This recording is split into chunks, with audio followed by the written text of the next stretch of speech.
फरहंगे इस्तिलाहात, इस्तिलाहात के मानी। पहला लफ्ज़ है ऑपरेशनल एम्पलीफायर, फ़आल अफजाइशगर, एम्पलीफायर अफजाइशगर, सिग्नल की अफजाइश करने वाला, सिग्नल को बढ़ाने वाला आला। और डिस्क्रीट कंपोनेंट्स, अलग अलग पुर्जे, डिस्क्रीट का मतलब अलग, मुनफरद, और कंपोनेंट्स पुर्जे। इंटीग्रेटेड सर्किट, कंधा सर्किट, ऐसा सर्किट जो किसी चेपी के ऊपर खुदा हुआ हो, किसी चीज़ की बारीक खुदाई करके वहाँ पर ट्रांजिस्टर बना दिया जाए, वहाँ पर कैपेसिटर बना दिया जाए, वहाँ पर मुज़ाहमत बना दी जाए और एक छोटी सी चेपी के ऊपर। तो ऐसा जो जामे सर्किट है उसे अंग्रेज़ी में इंटीग्रेटेड सर्किट और उर्दू में हम कंधा सर्किट कह सकते हैं। और टर्मिनल्स, सिरे, रिक्विजिट, ज़रूरी या लाजमी, मैथमेटिकल ऑपरेशन, रियाजियाती अमल, नॉन इन्वर्टिंग इनपुट, गैर मकलूब दरामद, मकलूब का मतलब उल्टा, कल्ब, कल्ब को, दिल को कल्ब कहते हैं, कल्ब को कल्ब क्यों कहते हैं? कि पलटता है खून को, और इनकलाब इसी से निकला है कि पलटा खा जाना, इनकलाब, ऊपर वाली चीज़ नीचे और नीचे वाली ऊपर। और नॉन इन्वर्टिंग इनपुट इसे क्यों कहते हैं? गैर मकलूब दरामद क्यों कहते हैं? क्योंकि ये जो दरामदी सिग्नल है इसे उल्टा नहीं किया जाता, इसलिए गैर मकलूब दरामद कहते हैं। और मैं पहले बता चुका हूँ कि हम खुदा से दुआ मांगते हैं कि या मुक़ल्लिबुल क़ुलूब, ए दिलों को पलटने वाले।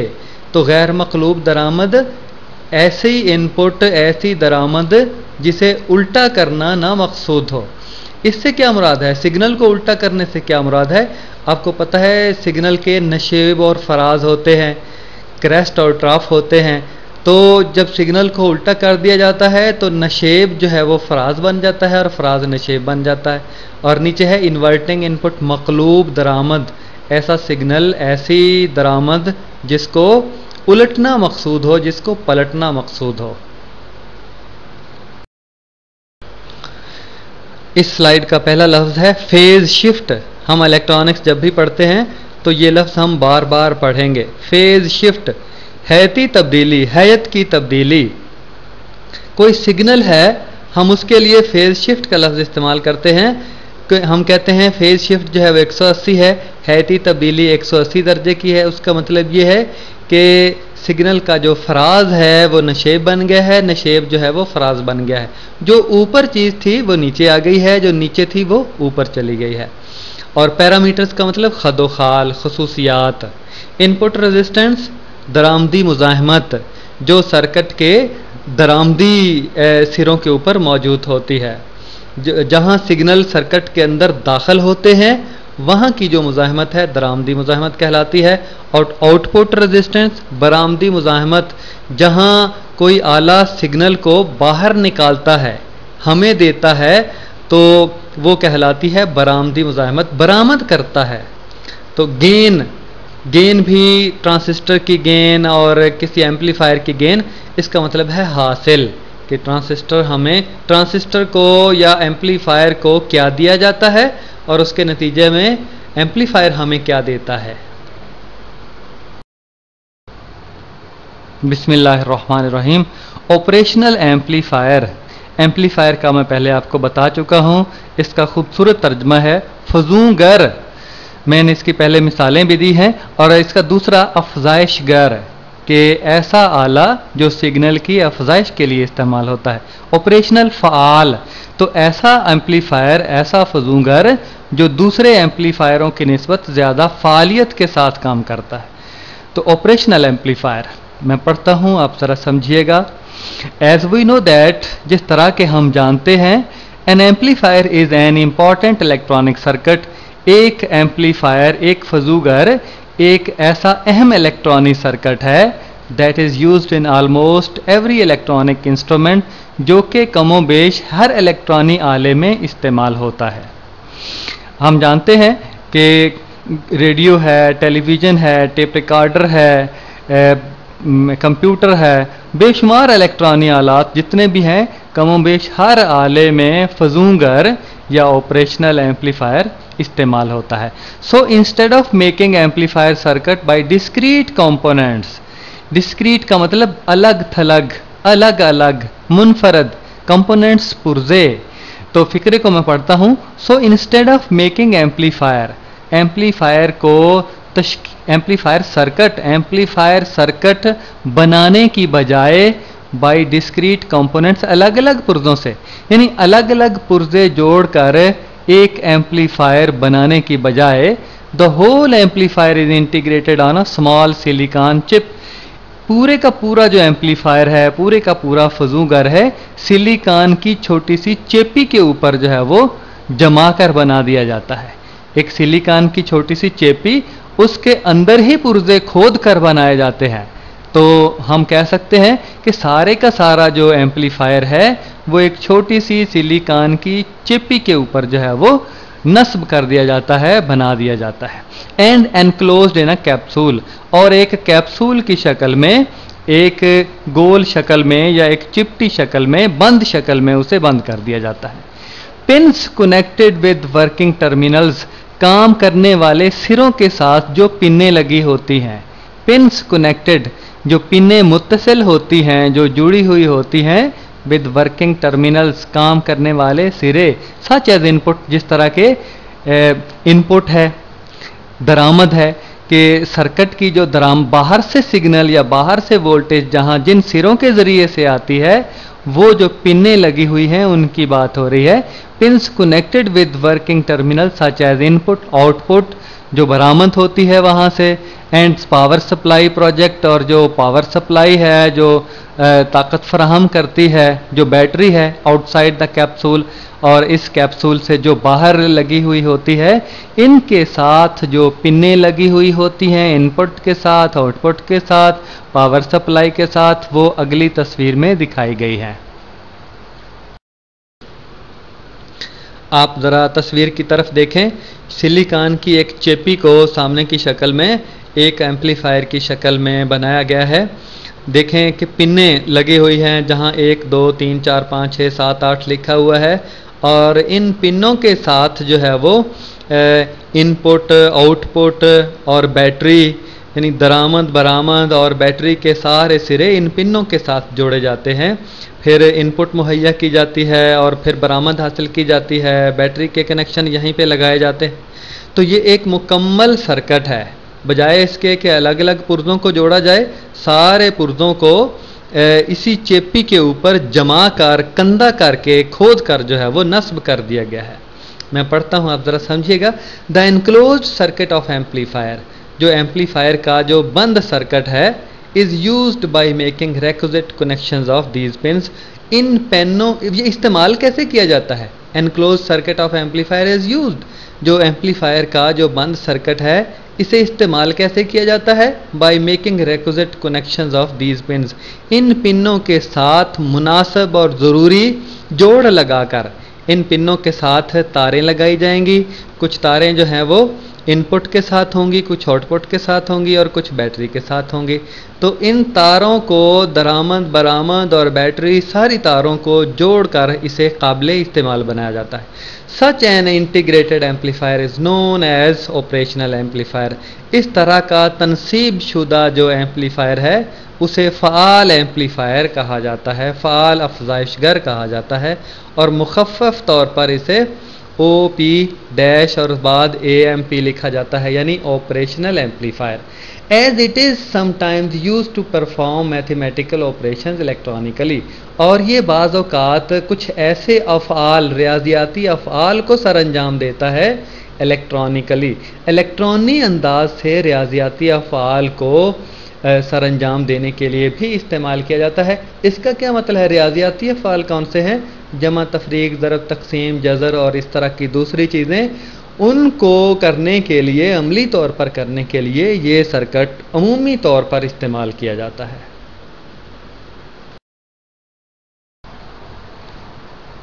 The operational amplifier is usually represented by its symbol as shown in figure B। जो ऑपरेशनल एम्पलीफायर है, फ़ाल अफज़ाइशगर है, इज़ यूजुअली रिप्रेजेंटेड, इसे आम तौर पर जाहिर किया जाता है कैसे? बाय इट्स सिंबल, एक अलामत से, as shown in the figure B, जो कि तस्वीर बी में दिखाई गई है। बाएं तरफ जहां ऊपर इन्वर्टिंग लिखा है, नीचे नॉन इन्वर्टिंग और आगे आउटपुट लिखा हुआ है, एक आउटपुट है, 2 इनपुट हैं, ये जो अलामत है सब्ज़ रंग की, ऊपर मनफी है, नीचे मुस्बत लिखा हुआ है। इस अलामत से ऑपरेशनल एम्पलीफायर को जाहिर किया जाता है। It has two input terminals, इसके दो दरामदी सिरे होते हैं। तस्वीर की तरफ देखें, दो दरामदी सिरे हैं, एक पर इन्वर्टिंग इनपुट लिखा है, दूसरे पर नॉन इन्वर्टिंग इनपुट लिखा है। दो दरामदी सिरे हैं।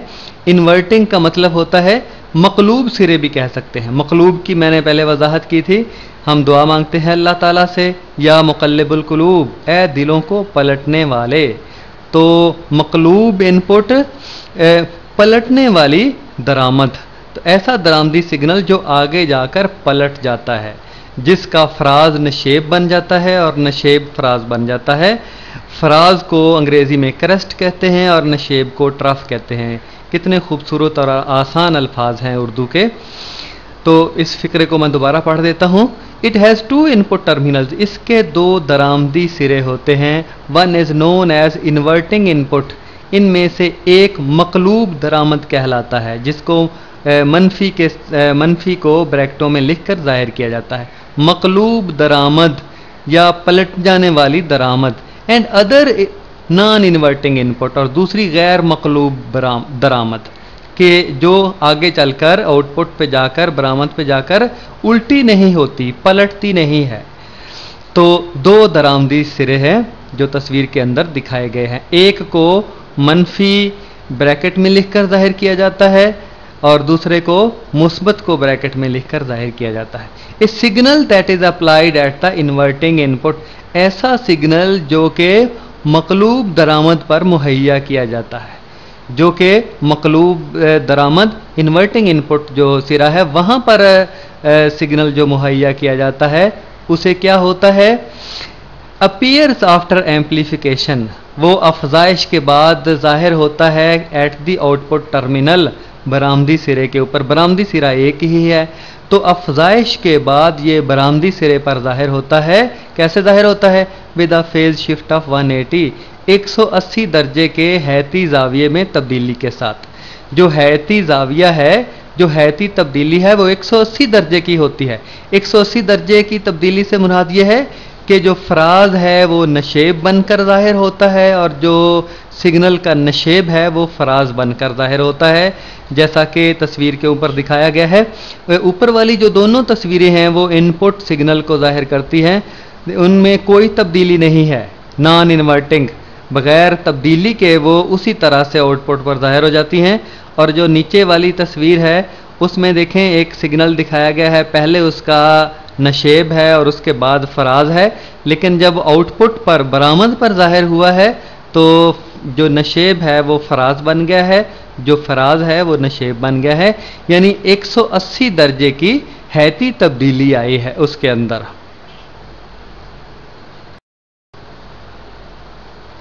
It can be seen that, ये बात गौर तलब है, देखी जा सकती है, the signal is inverted at, कि सिग्नल जो है वो उलट हो जाता है, as it appears at the output terminal, जो ही ये बरामदी सिरे पर जाहिर होता है। सिग्नल जो है वो जो ही बरामदी सिरे पर जाहिर होता है उलट जाता है।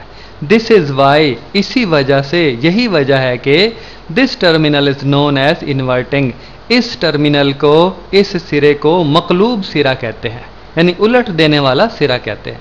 If the signal is applied at the non inverting input, अगर इस सिग्नल को गैर मकलूब दरामद पर मुहैया किया जाए, अगर सिग्नल जो गैर मकलूब दरामदी सिरा है, जो नॉन इन्वर्टिंग इनपुट है, उस पर इस सिग्नल को दिया जाए तो क्या होगा? It is amplified eight the output, तो ये बरामद पर पहुंचकर इसकी अफजाइश हो जाएगी without any change of phase, लेकिन इसकी हैत में कोई तब्दीली नहीं होगी, बगैर हैती तब्दीली के ये बरामद पर जाकर इसकी अफजाइश हो जाएगी। बड़ी आसान सी बात है, तस्वीर से भी जाहिर है। ऊपर जो है वो नॉन इन्वर्टिंग इनपुट, गैर मकलूब दरामद दिखाई गई है, और ये जब बरामदी सिरे पर जाती है तो वैसी ही की वैसी रहती है। लेकिन नीचे वाली जो तस्वीर है, ये देखें, नीचे नशेब है, ऊपर फराज है, जब बरामद पर जाहिर होगी तो फराज ऊपर आ जाएगा और नशेब नीचे आ जाएगा। तो इसको हम कहेंगे कि 180 दर्जे का फेज चेंज या हैती तब्दीली इसमें आई है। करैक्टरिस्टिक्स ऑफ ऑपरेशनल एम्पलीफायर, फ़आल अफज़ाइशगर की खसूसियात। An operational amplifier has a large number of characteristic parameter. Characteristic parameter खसूसियात के खदोखाल, पैरामीटर का मतलब खदोखाल, जहतें, अंदाज होता है।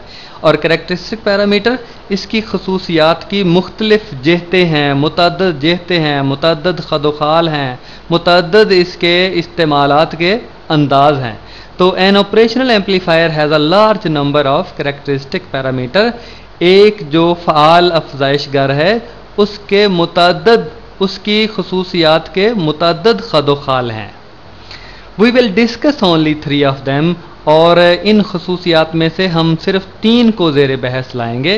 वो कौन सी हैं? नंबर 1 इनपुट रेजिस्टेंस, दरामदी मुज़ाहमत, और नंबर 2 आउटपुट रेजिस्टेंस, बरामदी मुज़ाहमत, और number 3 open loop gain. Open का मतलब खुला, लूप का मतलब दौर होता है, चक्कर होता है, गेन का मतलब हासिल होता है।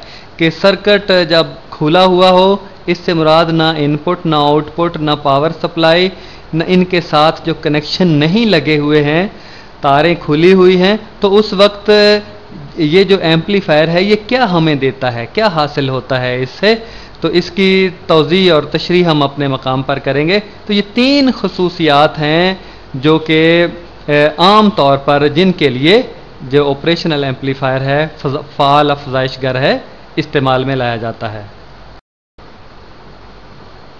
इनपुट रेजिस्टेंस, दरामदी मुज़ाहमत।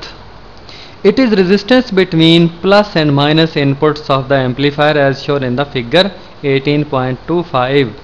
ये मुज़ाहमत होती है किन 2 सिरों के दरमियान? मुस्बत और मनफी, यानी इन्वर्टिंग और नॉन इन्वर्टिंग जो टर्मिनल्स हैं, मकलूब और गैर मकलूब सिरे, इन दोनों के दरमियान ये मुज़ाहमत होती है। और इसे सुर्ख निशान से, सुर्ख अलामत से ज़ाहिर किया गया है, जो मुज़ाहमत की अलामत होती है, जहाँ आर इन लिखा हुआ है, यानी इनपुट रेजिस्टेंस, दरामदी मुज़ाहमत। It's value is very high, इसकी कीमत बहुत ज़्यादा होती है। Of the order of several mega ohms, इसकी मुज़ाहमत जो है वो मुतअद्दद मेगा ओहम तक होती है। Of the order of several mega ohms, मुतअद्दद यानी ज़्यादा मेगा, बहुत ज़्यादा मेगा ओहम तक इसकी मुज़ाहमत होती है, बहुत ज़्यादा होती है। Due to high value of input resistance R in, बहुत ज़्यादा दरामदी मुज़ाहमत आर इन होने की वजह से क्या होगा फिर? ये मुज़ाहमत जब बहुत ज़्यादा होगी, practically no current flows between the 2 input terminals, इन दोनों बरामदी सिरों के दरमियान अमली तौर पर कोई करंट नहीं बहेगा, क्योंकि जब मुज़ाहमत ज़्यादा होती है तो उस वक्त वहाँ से करंट नहीं गुजर सकता। इन दोनों सिरों के दरमियान जो सिग्नल है, जो करंट है, वो नहीं गुजर सकेगा। ना मुस्बत सिरे से मनफी की तरफ जाएगा, ना मनफी से मुस्बत की तरफ, ना मकलूब से गैर मकलूब सिरे की तरफ, ना गैर मकलूब सिरे से मकलूब सिरे की तरफ करंट नहीं बहेगा, क्योंकि जो मुज़ाहमत है दरमियान में वो बहुत ज़्यादा होती है। It is a very important feature of the operational amplifier, जो फ़आल अफज़ाइशगर की ये बहुत ही अहम खसूसियत है, जो अमली तौर पर सर्किटों में इस खसूसियत को बड़ी अहमियत के साथ इस्तेमाल में लाया जाता है। आउटपुट करैक्टरिस्टिक्स, बरामदी खसूसियात, नाम से जाहिर है जो सर्किट की बरामद पर जो सिग्नल हमें मिलता है उसको हम किस तरह से इस्तेमाल में लाते हैं। It is resistance between output terminal, ये जो खसूसियत, क्या खसूसियत है कि इट इज़ रेजिस्टेंस, ये मुज़ाहमत है। कौन सी मुज़ाहमत? Between output terminal and ground, बरामदी सिरा और ग्राउंड। देखें, बरामदी सिरा और ग्राउंड, इसके दरमियान आर ओ लिखा हुआ है, यानी जो बरामदी मुज़ाहमत है वो किन 2 सिरों के दरमियान है? एक तो ग्राउंड और दूसरा बरामदी जो सिरा है, उनके दरमियान जो मुज़ाहमत है, इसे तस्वीर 18.26 में दिखाया गया है। और इसे भी एक अहम खसूसियत के तौर पर इस्तेमाल में लाया जाता है। इनके इस्तेमाल तो खैर अपनी जगह पर आएंगे, अगली क्लासों में आएंगे, लेकिन ये सादा सा तारुफ है ऑपरेशनल एम्पलीफायर का यहाँ पर जो दिया गया है। Its value is only a few ohms, इसकी कीमत जो है वो चंद ओहम तक है। हमने देखा जो दरामदी खसूसियत थी, जो दरामदी मुज़ाहमत थी, वो तो बहुत ज़्यादा थी, लेकिन ये बरामदी मुज़ाहमत है वो बहुत कम है। ओपन लूप गेन, इसका मतलब यह है कि एम्पलीफायर का वो हासिल जब इनपुट जो सिरे हैं और जो आउटपुट सिरे हैं वो खुले हुए हों, उनके कनेक्शन जो है वो, उनके जोड़ जो है वो खुले हुए हो, लगे हुए ना हो। तो it is the ratio of output voltage VO, ये बरामदी voltage VO to the voltage difference between non inverting and inverting inputs. वैसे तो हासिल होता है ना बरामदी वोल्टेज बटे दरामदी वोल्टेज, बरामदी वोल्टेज और दरामदी वोल्टेज का हासिल या आउटपुट और इनपुट का हासिल। आउटपुट तो VO है, इनपुट का तयन कैसे करेंगे? नॉन इन्वर्टिंग गैर मकलूब वोल्ट इनपुट और मकलूब इनपुट। गैर मकलूब दरामद और मकलूब दरामद का जो फ़र्क है वो इनपुट वोल्टेज को जाहिर करेगा। बात को ज़रा दोबारा समझ लीजिएगा कि मैं पूरे फिक्रे को पढ़ देता हूँ। It is the ratio of output voltage VO to the voltage difference between non inverting and inverting input. Non inverting input और इन्वर्टिंग इनपुट का जो फ़र्क है वो इनपुट का तयन करेगा। इनपुट आउटपुट और इनपुट की जो तनासब है वो कहलाएगा ओपन लूप गेन। यानी एम्पलीफायर की जो आउटपुट है और एम्पलीफायर का जो इनपुट है, इन दोनों का तनासब जो है वो ओपन लूप गेन का तयन करेगा। When there is no external connections between the outputs and inputs, जब एम्पलीफायर के दरामदी कनेक्शन भी टूटे हुए हों और बरामदी कनेक्शन भी टूटे हुए, दरामदी जोड़ भी टूटे हुए हों और बरामदी जोड़ भी टूटे हुए हों, तो उस वक्त जो तनासब है आउटपुट का और इनपुट का वो कहलाएगा ओपन लूप गेन। इनपुट का तयन हम करेंगे नॉन इन्वर्टिंग और इन्वर्टिंग इनपुट का फ़र्क लेकर, गैर मकलूब और मकलूब जो दरामद है इनका फ़र्क लेकर हम इनपुट का तयन करेंगे, दरामद का तयन करेंगे। अब देखें जैसा कि तस्वीर में दिखाया गया है 18.27 में, दैट इज AOL। ए तो हासिल गेन को जाहिर करता है, OL ओपन लूप और बराबर किसके है? V आउट बटे V plus minus V minus. V plus किसको जाहिर करता है? नॉन इन्वर्टिंग गैर मकलूब इनपुट को जाहिर करता है और V माइनस मकलूब इनपुट उलट देने वाली इनपुट को जाहिर करता है। तो इन दोनों का जो फ़र्क है वो तयन करेगा इनपुट का दरामद का। तो V आउट बटे V plus minus V minus, इसे ब्रैकेट में लिखा, ये बराबर हो गया V आउट बटे VI, यानी आउटपुट वोल्टेज बटे इनपुट वोल्टेज। ये कहलाएगी एम्पलीफायर की ओपन लूप गेन। इसे मुसावात नंबर 1 से हमने जाहिर किया। आप तस्वीर के अंदर भी देख सकते हैं V इन है। V इन का तयन कैसे किया कि इन्वर्टिंग और नॉन इन्वर्टिंग का फ़र्क, गैर मकलूब और मकलूब वोल्टेज का फ़र्क, ये इनपुट या दरामद का तयन करता है। और आउटपुट का तयन तो V आउट VO से जाहिर किया गया है इसे।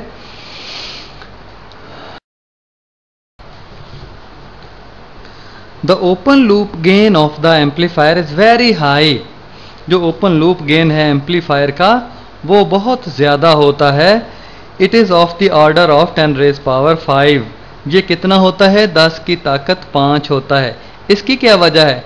क्योंकि जो V आउट है VO की कीमत V इन की कीमत से बहुत ज़्यादा होती है। आपको पता है कि 10 की ताकत 5 बहुत ज़्यादा कीमत है और ये किस वक्त आती है? जब ऊपर वाली रकम बड़ी हो और नीचे वाली रकम छोटी हो। आप तस्वीर में देखें, जो VO है वो बहुत ज़्यादा हो और V इन जो है वो बहुत कम हो, तो उस वक्त जो गेन है वो बहुत ज़्यादा होता है। और ये भी इसकी खसूसियत है जो कि हम इलेक्ट्रॉनिक आलात में इस्तेमाल करते हैं। Operational amplifier as inverting amplifier. जो ऑपरेशनल एम्पलीफायर है, फ़आल अफज़ाइशगर है, उसे बतौर मकलूब अफज़ाइशगर के इस्तेमाल करना है। फ़आल अफज़ाइशगर को मकलूब अफज़ाइशगर के तौर पर इस्तेमाल करना है। ऑपरेशनल एम्पलीफायर को इन्वर्टिंग एम्पलीफायर के तौर पर इस्तेमाल करना है। कैसे करना है? द फिगर 18.28 जो नीचे तस्वीर नज़र आ रही है, shows the circuit of N operational amplifier. ये एक फ़आल अफज़ाइशगर की के सर्किट को जाहिर करती है। नीचे वाली तस्वीर, when used as inverting amplifier, जब इसे मकलूब अफजाइशगर के तौर पर इस्तेमाल किया जाता है।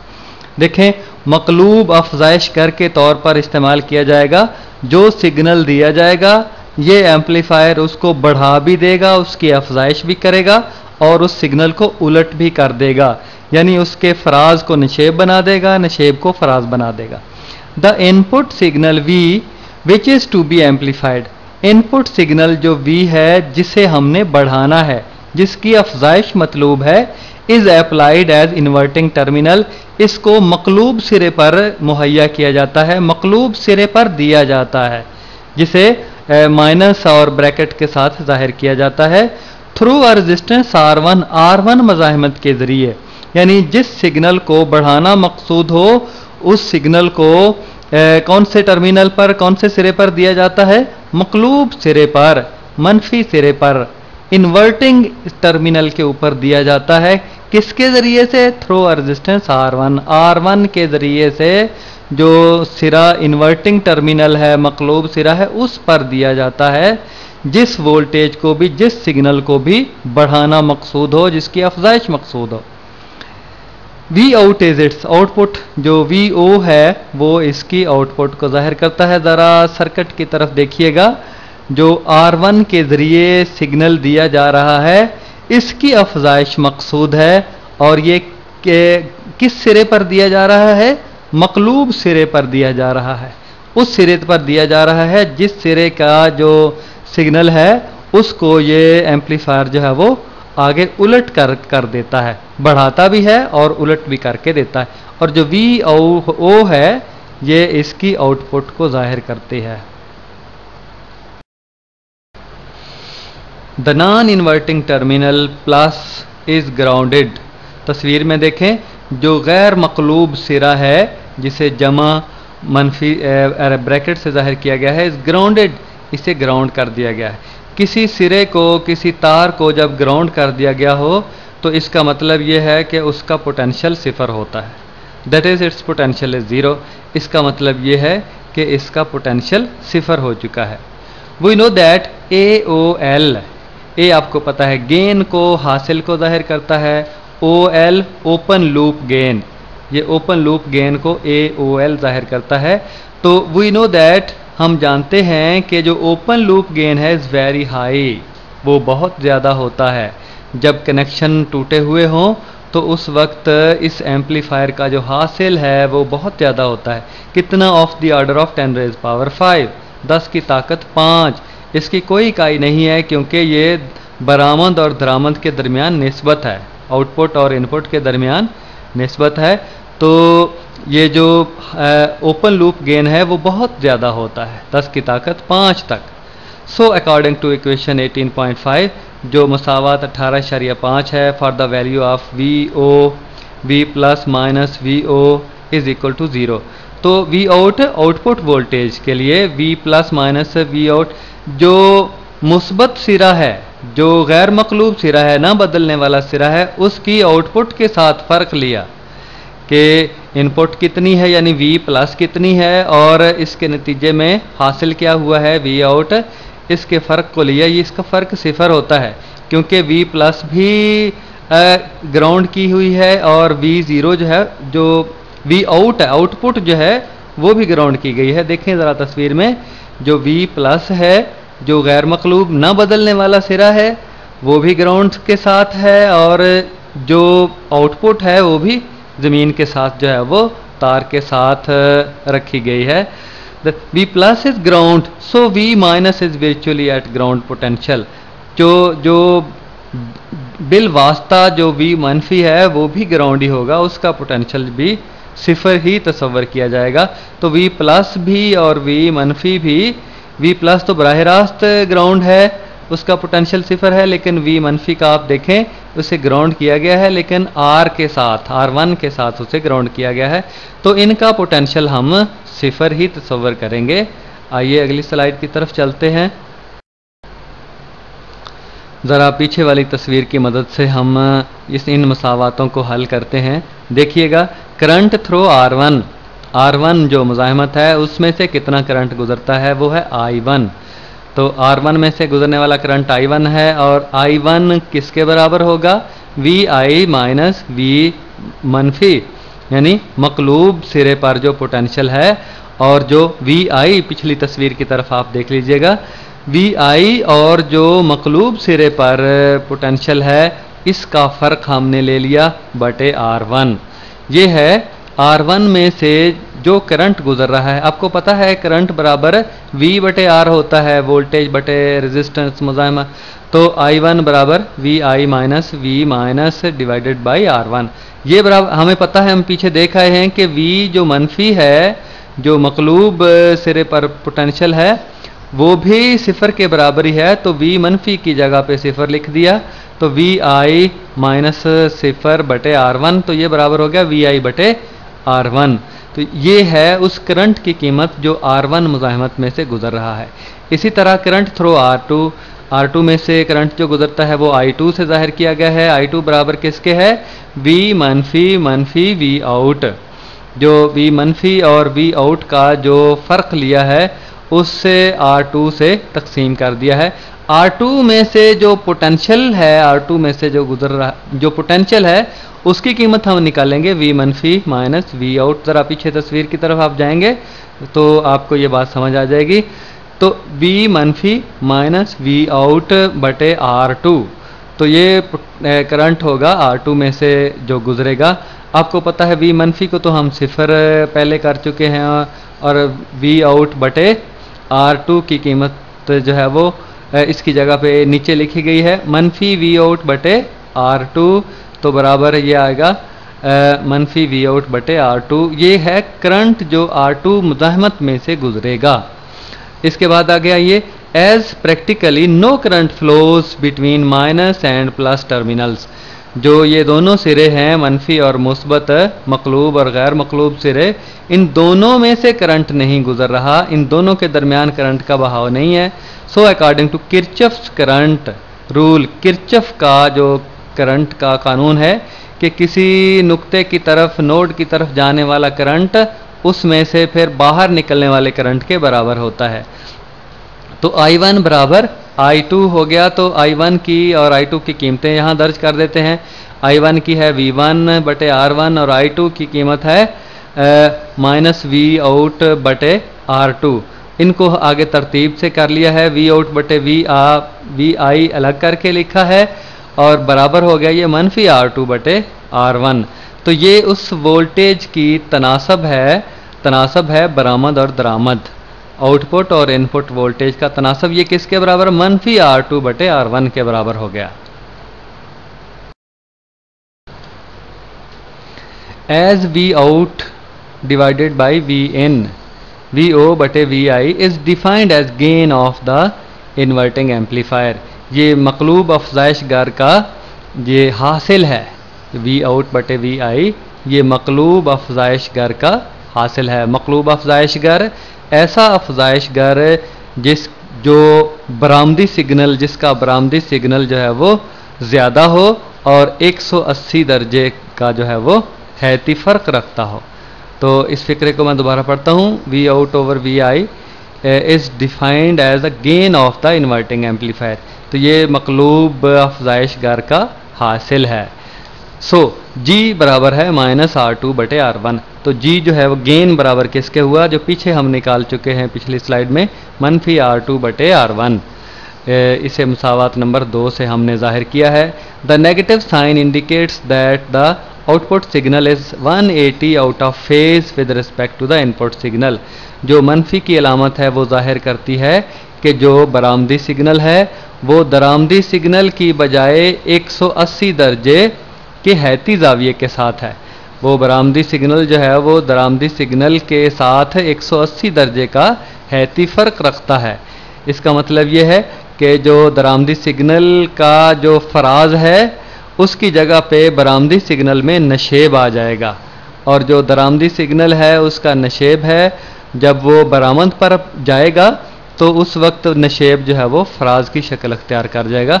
इसे हम कहते हैं 180 दर्जे का हैती फ़र्क है दोनों सिग्नलों में, इनपुट में और आउटपुट में। It is interesting to note that, ये बात बड़ी दिलचस्प है और इसे हम नोट करते हैं, that the closed loop gain depends upon the two externally connected resistance R1 and R2। और जो क्लोज्ड लूप गेन है उसका इन्हिसार दो बाहर जो जुड़ी हुई लगाई हुई मुज़ाहमतें हैं R1 और R2 उन पर है। देखें ये इसका इन्हिसार जो ओपन लूप गेन है इस पर नहीं कि एम्पलीफायर के अंदर क्या अमल हो रहा है, इसका इन्हिसार R1 और R2 के ऊपर है। The gain is independent what is happening inside the amplifier, और ये जो हासिल है इस बात से आज़ाद है कि एम्पलीफायर के अंदर क्या हो रहा है, अफजाइशगर के अंदर क्या हो रहा है, बल्कि इनका इन्हिसार जो है R1 और R2 पर है, जैसा कि मसावात नंबर 2 से जाहिर है कि G की जो कीमत है, जो गेन की कीमत है, वो उसका इन्हिसार R2 और R1 की कीमतों पर है। कोई तीसरी चीज़ इस फार्मूले के अंदर मौजूद नहीं है। यहाँ पर एक मिसाल दी गई है। इस मिसाल में if R1 is equal to 10 kilo ohms, अगर R1 की कीमत 10 किलो ओहम हो और R2 की 100 किलो ओहम हो, the gain of the amplifier, जो अफजाइश गर का हासिल है वो कितना होगा, G बराबर V आउट बटे VI। यही फार्मूला हमने पीछे पढ़ा था। और इसकी कीमत जो गेन है हासिल है, इसकी कीमत थी -R2 बटे R1। तो कीमतें हम दर्ज कर देते हैं, दोनों कीमतें दी गई हैं सवाल के अंदर, मिसाल के अंदर। तो जो ऊपर है वो कीमत है -100 और नीचे जो है वो कीमत है वो 10। देखो 100 किलो ओम R2 की कीमत है और R1 की कीमत है 10, तो जवाब -10 आ जाएगा। तो हासिल कितना हुआ, -10। मनफी क्या चीज़, यानी एक तो अफजाइशगर ने सिग्नल की अफजाइश कर दी, बढ़ा दिया उसे, और दूसरा मनफी की अलामत ज़ाहिर करती है कि इनपुट सिग्नल को आउटपुट पे जाकर उलट दिया है। एम्पलीफायर ने सिग्नल को उलट दिया है, फ्राज नशेब में और नशेब को फ्राज में बदल दिया है। Operational amplifier as non inverting amplifier, जो फ़ाल अफजाइशगर है वो बतौर गैर मकलूब अफजाइशगर के यहाँ पर दिखाया गया है। यानी operational amplifier non inverting amplifier, इस नाम से जाहिर है कि जो एम्पलीफायर है ये सिग्नल की अफजाइश तो करेगा, ये जो अफजाइशगर है ये सिग्नल की अफजाइश तो करेगा लेकिन सिग्नल को आउटपुट पे उलट नहीं करेगा। ठीक है। The circuit diagram of operational amplifier as non inverting amplifier is shown in the figure. जो सर्किट डायग्राम है ऑपरेशनल एम्पलीफायर की बतौर गैर मकलूब अफजाइशगर, वो यहाँ पे दिखाई गई है 18.29 में। In this case the input signal VI is applied at the non inverting terminal. इस केस में जो दरामदी सिग्नल VI है वो कहाँ पर मुहैया किया गया है, at the non inverting terminal, जो गैर मकलूब सिरा है। जैसे तस्वीर में दिखाया, गैर मकलूब सिरा प्लस से जाहिर किया जाता है, जमा से, जमा की अलामत से, और मकलूब सिरा मनफी की अलामत से। मकलूब की मैंने पहले वजाहत की थी, कल्ब से निकला है, पलट देना, इनकलाब इससे निकला है। तो जो सिग्नल पलटना मकसूद होता है उसे मनफी सिरे पर दिया जाता है, इसलिए उसे मकलूब सिरा कहते हैं, और जिसे पलटना मकसूद नहीं होता उसे मुस्बत सिरे पर दिया जाता है। तो एज एक्सप्लेन्ड अर्लियर, जैसा कि पहले वजाहत की गई, due to high open loop gain of amplifier, amplifier की बहुत ज़्यादा ओपन लूप गेन होने की वजह से the inverting minus and non inverting plus inputs are virtually at the same potential. जो मकलूब पोटेंशियल है और गैर मकलूब पोटेंशियल है वो भी दरअसल एक जैसा ही पोटेंशियल रखते हैं। दिस इज, तो इस वजह से VI बराबर V प्लस बराबर V माइनस। तो इस तरह से जो कीमतें हैं वो हम इनको बराबर लिख सकते हैं, क्योंकि दोनों ही पोटेंशियल, दोनों ही सिरे जो हैं वो एक जैसे ही पोटेंशियल पर मौजूद हैं। From the figure 18.29, current through R1 मुज़ाहमत में से जो करंट गुजरता है वो I1 से जाहिर किया गया है उसे, और वो बराबर होता है 0 - V - बटे R1। ज़रा तस्वीर की तरफ देखिएगा।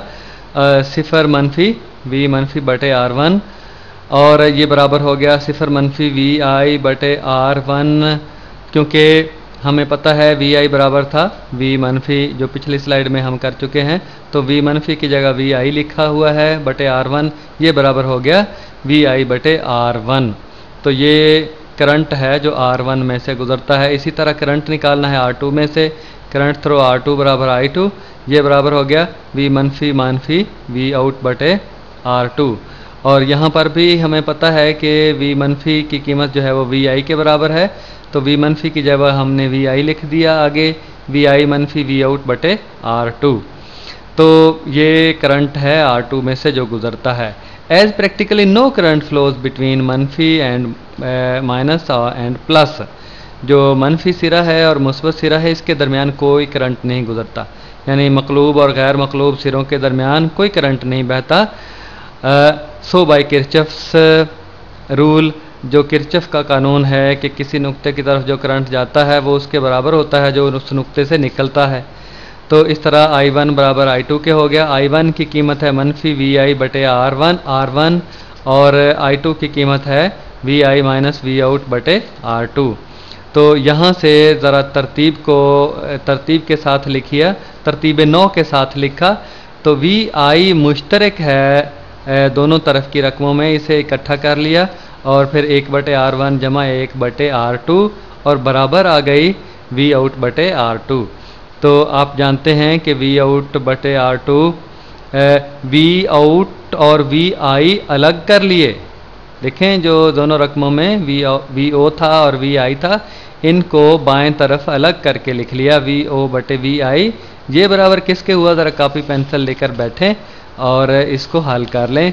वी आउट बटे वी आई बराबर 1 जमा R2 बटे R1, 1 प्लस R2 बटे R1।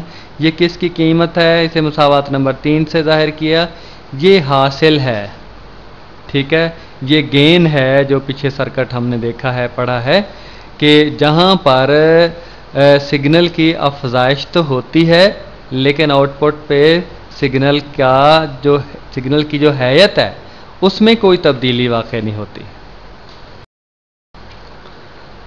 Again the gain of amplifier is independent of the internal structure of the operational amplifier. दोबारा ये बात यहाँ कहते हैं कि जो अफजाइश गर का हासिल है is independent of the internal structure of the operational amplifier, वो ऑपरेशनल एम्पलीफायर की जो अंदरूनी साख्त है उससे आज़ाद है। इसका मतलब ये है कि इस अफजाइश गर का जो हासिल है वो अंदरूनी साख्त एम्पलीफायर की अंदरूनी साख्त से आज़ाद है, अंदरूनी साख्त के साथ इसका कोई ताल्लुक़ नहीं। It just depends upon the two externally connecting resistances R1 and R2। इसका इन्हिसार सिर्फ जो बैरूनी मज़ाहमतें हैं R1 और R2 उन पर है, उनकी वजह से इसमें इस हासिल में कमी बेशी आएगी। The positive sign of the gain indicates that the input and output signals are in phase. जो मुस्बत की अलामत है वो जाहिर करती है कि जो दरामदी सिग्नल है और बरामदी सिग्नल है इनका हैती जाविया एक जैसा ही है, ये एक जैसी हैयत के साथ मौजूद हैं। जो हैयत दरामदी सिग्नल की थी वही जो बरामदी सिग्नल की होगी, जाविये का कोई फ़र्क नहीं होगा।